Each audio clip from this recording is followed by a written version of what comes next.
မင်္ဂလာပါကျွန်တော်အခုပြပြပေးသွားမယ့်သင်ခန်းစာကတော့ Giga File ထုတ်နည်းလေးပါကျွန်တော်တို့ PCB design တစ်ခုရေးဆွဲပြီးသွားပြီဆိုရင်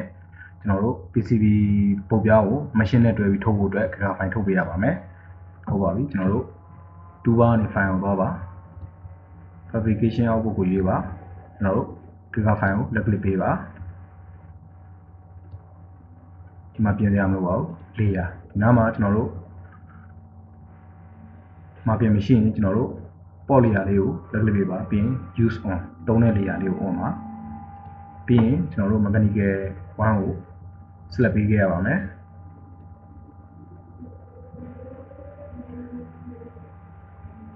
bottom layer top layer drilling drawing ကိုမှာပြင်ပေးခဲ့ပါကျွန်တော်ရပြင်စရာမလိုပါဘူးဟုတ်ပြီ okay ပေးပါ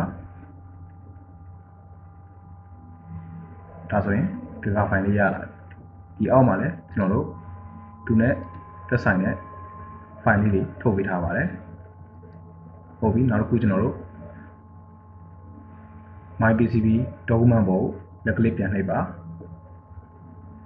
toolbar နဲ့ file ကိုသွားပါကျွန်တော်တို့ NC dwelling file ကိုထုတ်ပါမယ်ကျွန်တော်တို့ NC dwelling file ကို left click ပေးပါ okay ပေးပါ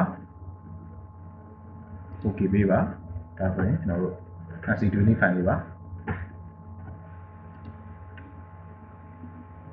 save ပါမယ် save ကိုနှိပ်ပါ